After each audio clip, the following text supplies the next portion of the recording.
to welcome you all back to the second semester. Hope you all had a wonderful break and you're energized and ready to rock and roll in the semester and kind of take off and take advantage of everything that you're doing. I think that college education is the most remarkable time in your life. It is a time when you really are making this transition from what you've learned in your homes and what you've learned growing up in high school and such, and then ultimately who you're going to be as an adult and what you're going to launch in terms of your careers. And so we spend a lot of time in education thinking about how to help you all do that the best that you can do. So I'm going to talk a little bit about what it means from the perspective of what kind of business school we want to be in. In doing that, I'm going to talk a little bit about my own history and my own life and how I got here. And I also want to talk a little bit about what the school is about and where it's going. You probably know a good amount because you chose this place, but I want to tell you a little bit more about what the exciting future brings. And throughout that, I want to also give a message that's really fundamentally about the fact that you own this time. This is your moment to actually take advantage and take control of your education and take control of all of the opportunities you have in front of you that are going to launch you into the next phase of your life. I know college is fun and there's lots of opportunity to do lots of fun things and you should have those sorts of social experiences, but this is also your moment to prepare for what is a very, very competitive labor market in a time that's frankly very, very tenuous and difficult for the U.S. economy. It's not just tenuous and difficult because of the current financial crisis, it's tenuous and difficult because we are living in a world that is so complex globally. And frankly, the United States is falling behind a little bit in terms of what our mindset is for how to be integrated into that global system. So what I want to do right now is just take a little time and talk you through some of these issues as we think about them with respect to the school, as where the school's going, and weave through this thread of who I am and where I've come into this system. So let me just tell you a quick story about how somebody who has no formal business training in terms of an MBA degree or even a BBA degree ends up being the dean of a business school. This has been an interesting story for me in terms of how my life has evolved, and it was a little bit unexpected that I ended up here because, frankly, if you would have asked me 2 years ago if this is what I'd be doing, I wouldn't have known. However, there is no job that I'd rather be doing right now at this point in my life, and there's no more exciting project than thinking deeply about how to launch the revolution of the next phase of business education. So how did I get here? About 25 years ago, maybe more now, I was an undergraduate student, very much in your situation, your position at the University of Chicago. I knew I wanted to study economics and some aspect of the social sciences because I wanted to understand the global economy that was opening up. But I also thought, how could I use my college career to do something that I could never be able to do on my own? And that's the first lesson that I think is really important to think about and to imagine in terms of you charting out your career. People often come to me and say, Dean Guthrie, should I double major in finance and economics or finance and accounting? And I'll say, well, what do you want to do? Well, I want to get a job at Goldman Sachs. Okay, that's interesting. That's a good aspiration. But the truth is you shouldn't do either of those things. What you should do is have an interesting time. Take yourself deep into some area of the world that you could not master on your own. Master something that you just can't pick up a book and figure out for yourself. Become an interesting person that an interviewer is going to remember.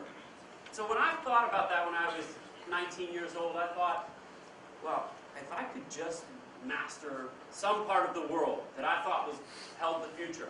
Now at the time I was very, very just sort of strategic about it. And it's an interesting thing. It put me in an interesting position later in my life because a lot of China scholars end up as China scholars because they've dreamed of China their whole lives. I didn't have that dream. But I did go around and talk to a number of faculty and said, you know, if this is what I want to do, and I want to have some kind of interesting career. Actually, at the time I didn't even know that I was going to be an academic. I thought I'd be a business person and go into consulting or something. What area of the world should I spend the next 4 years mastering? I said, well, I have a thing going on in Russia. Maybe you should study Russian. Very interesting things happening there. Or Japanese. Japan is #1, the largest economy in the world. Maybe you should study Arabic. But the more I read about China at the time, the more it captured my imagination in terms of what was possible. It was the early stages of the economic reforms of China, and it didn't look like China was going to be as successful or as powerful as the Soviet Union was at the time. But I was captured in terms of what the ideas would be. So I immersed myself. And I studied Chinese language. I took a year off and went to live in Taiwan to study language more. I studied Chinese literature as much as I could. Did as much of the social sciences as I could as well, but it became clear to me that having this comparative advantage, knowing how to speak Chinese fluently, knowing the history and the culture, would make me a different kind of person.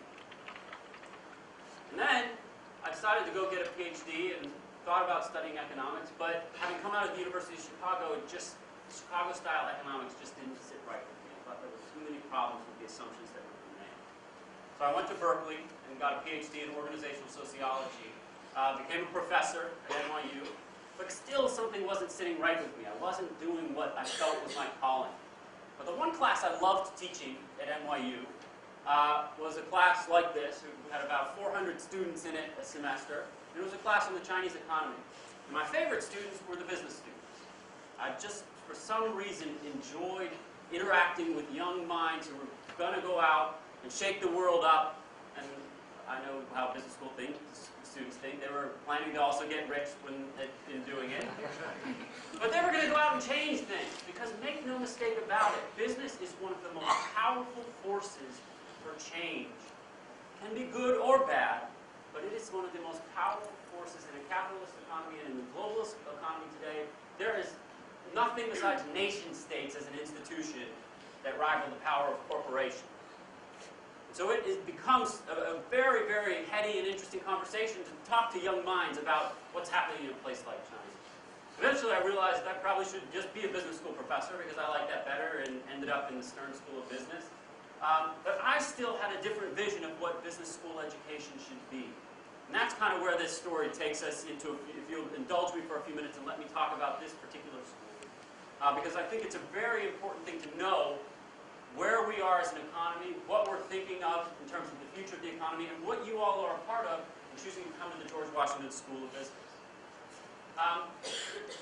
This man, probably at your age, he's not so prominent in your minds. He passed away a couple of years ago, but in my mind, this is the most influential economist of the 20th century. We are still living in Milton Friedman's world, for better or for worse. I happen to think it's for worse, but some people would contest that. But the reason is this. There was a very steady evolution over the course of the 20th century that had fundamental consequences for what the stage of capitalism and the version of capitalism that we live in became. We used to, in the middle of the 20th century, live in a world that was much more of what John Maynard Keynes had imagined it should be. And that was somewhat of what we might think of as a mixed economy. Milton Friedman was, in the 1960s, regarded at the University of Chicago as sort of a crackpot economist, very talented mathematician, but very extreme in terms of his views of market efficiency theory. But slowly over the course of time, aided by some historical trends that were going on in the United States, some of which happened in the 1970s, which included stagflation and the oil shock, the view that unions had become a little bit too powerful, Milton Friedman's voice caught fire. It caught the imagination of a generation of business leaders. And steadily over the course of the 1970s, he went from being a highly regarded mathematician who was also not widely accepted as an economic figure to being a truly public figure. By 1979, when he and his wife published a book called Free to Choose, sold millions of copies worldwide. A television show was made about them. It's actually very funny to see this old guy who's, he and his wife would come out onto this television set and talk about markets. Wasn't the kind of rock star you would imagine, but he was a rock star. He was. And it was in his mind, in his vision, that the 1980s and 1990s and 2000s were constructed as an economic era. It was a period in which business schools followed neoclassical economic theory as removing themselves more and more, becoming more and more what I like to think of as disembedded. Market efficiency theory tells us The market is a self-correcting mechanism. You can just leave it alone and it will work. It is the best mechanism for understanding social structures and social organization that we know. Now, I often joke, although it may be true actually, that even Milton Friedman, brilliant as he was and Nobel laureate that he was, my guess is that he only read the first 15 pages of Adam Smith because he got to the invisible hand quote and then put the book down. Because Adam Smith would never have constructed a market or a system the way they were constructed over the course of the 1980s and 1990s. So if you get a chance to read all of The Wealth of Nations, if you haven't already, you should. But most economists misquote Smith, I think, in some very fundamental ways, because that is it's a very, very dangerous thing to think that markets can be disembedded from society, and it's therefore very dangerous for business schools to teach business that way. Now, there's a different way of thinking. This guy is surely someone that nobody would recognize, but he's actually a very powerful figure in the field of economic sociology. His name's Mark Granovetter, and he came up with this concept of embeddedness. And the basic argument is that we are all embedded in social worlds. People are human, social, cultural, political animals, and this is the world that we live in. And we have to then understand that the way we train business leaders, the way we train students to go out into the world, has to reflect that reality.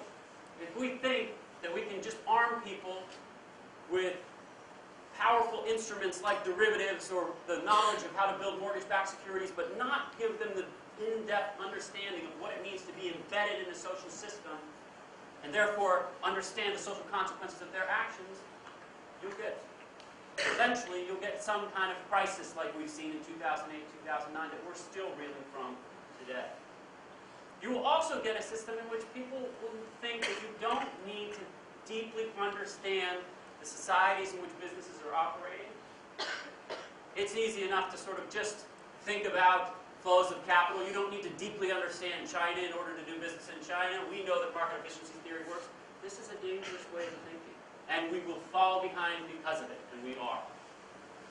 So I had a dream. I never dreamed that I'd be leading a business school, but I had a dream about building that kind of business school.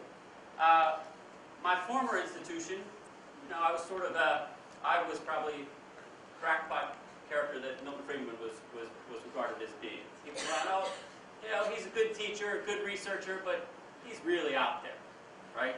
And then eventually, when I kept saying we're to blame for the financial crisis, they kept saying, why don't you go somewhere else? So I came here. Because this is what we used to build our entire business school system around. This entire concept was so dominant in how we thought of education. And this is just not enough. Just thinking about financial markets primarily, or just thinking about disembedded systems, will not allow us to create a safe kind of system. So what kind of system should we have? We should be teaching business leaders to understand the world from a perspective of, first, acknowledging, appreciating, enjoying how powerful business is as an institution for change. It is a source of innovation. It is a source of wealth creation. It is a source of imagination. But it is also a system that must be understood as influencing everything that we do, and therefore embedded in society in some fundamental way. So actually thinking about teaching that way, to me, is a great passion. I love that model. I love that idea. And it's actually what I like to talk about it as a revolution or a social movement or something, but it is something that is happening. There is more and more acceptance for this way of thinking today, and there's more and more appreciation for it being the cutting-edge way of thinking. But if we were going to build such a business school, where would we do it? We would want to do it 6 blocks from the White House, and across the street from the IMF, and the World Bank, and the IFC, and the State Department. We would want to do it in a place that is, interestingly, somewhat of a small town in terms of how it worked, but it is prominent enough to be the nation's capital. And that is that we occupy that real estate. We occupy this moment of doing this, and you all are a part of it. You will be here for the next 4 years being a part of this transformation, and it is going to be fun. It's going to be hard work. You will work hard in all of your classes if Joel has anything to say about it, but it will be fun. It will will be an amazing time. Now, there are 3 pillars that I like to think about, and they're not functional areas. Functional areas are important. You will learn your finance, you'll learn your accounting, you'll learn your marketing, management, leadership. But what I like to think about are the things that make us then distinctive underneath the pillars that support this tabletop of the intersection of business and society. And they are things like global and international, really deeply understanding what goes on in that space. There are things like sustainability and social responsibility, and leadership and ethics. You know, following the accounting crises of 2000, 2001, WorldCom, Enron, Tyco, a lot of business schools sort of worried about, well, should we be teaching ethics? Have we gone too far in disembedding our students and thinking that markets are self-correcting? And a lot of business school faculty said, no, ethics is not our business. That's not what we do. Right? We teach economic decision-making, pure and simple. Individuals are rational profit maximizers. The markets will take care of the rest. There's only one business school that I know of in the last 10 years that stepped up and said, we are going to have ethics as a core curriculum course. And most recently for us, it's a wonderful thing, gift that Tim Fort, our ethicist and a major figure in this field, is actually the interim undergraduate dean and is helping us think about the future of this program. But this is a special type of conversation and a special type of teaching that is going on. So that's what really I want to build as a business school. Now, I could talk about lots of our other initiatives, but I think what I'd like to do here is just round this out by saying, in order to train you this way, it means not only embedding ourselves in this university, right? So you may wonder, and some of you may complain, that why do I have to take 40% of my courses in CCAS? I came to the business school.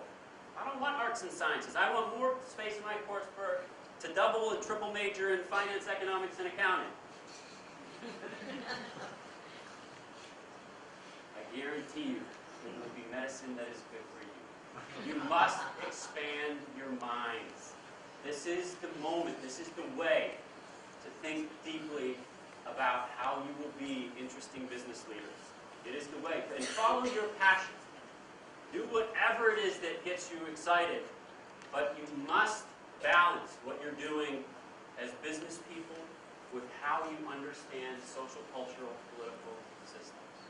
And we have a wonderful university here for that. So to those students who come to me and say, should I double major in finance and economics or finance and accounting? I say, pick one of them and take classes at the Elliott School.